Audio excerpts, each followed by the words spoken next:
പുതിയ കാലത്തെ വിദ്യാർത്ഥി സമൂഹം ചരിത്രത്തിൽ നിന്ന് ഊർജം ഉൾക്കൊള്ളുകയും സാമൂഹിക പ്രവർത്തനങ്ങളിൽ സർഗാത്മകതയെയും കലയെയും പ്രയോഗിക്കുകയും ചെയ്യണമെന്ന് കാലിക്കറ്റ് സർവകലാശാല ചരിത്ര വിഭാഗം പ്രൊഫസർ ഡോക്ടർ പി ശിവദാസൻ പറഞ്ഞു. മലബാറിന്റെ ചരിത്രമുറങ്ങുന്ന നെല്ലിക്കുത്ത് വെച്ച് സംഘടിപ്പിക്കപ്പെട്ട 31ാമത് മഞ്ചേരി ഈസ്റ്റ് ഡിവിഷൻ സാഹിത്യോത്സവ് ഉദ്ഘാടനം ചെയ്തുകൊണ്ട് സംസാരിക്കുകയായിരുന്നു അദ്ദേഹം. SSFന്റെ സാഹിത്യോത്സവുകൾ അത്തരമൊരു ശ്രമത്തിന് അടിത്തറ പാകുകയാണ്. ലോകത്തെ ഏറ്റവും വലിയ ജനാധിപത്യ രാജ്യമായ ഇന്ത്യയുടെ ഗ്രാമാന്തരങ്ങളിൽ SSFന്റെ സാഹിത്യോത്സവ് വിപ്ലവം തീർത്തുകൊണ്ടിരിക്കുകയാണ്.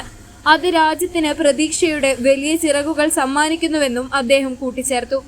SSF സംസ്ഥാന സെക്രട്ടറി ജാബിർ നരോത്ത് സംഗമത്തിൽ സന്ദേശ പ്രഭാഷണം നിർവഹിച്ചു.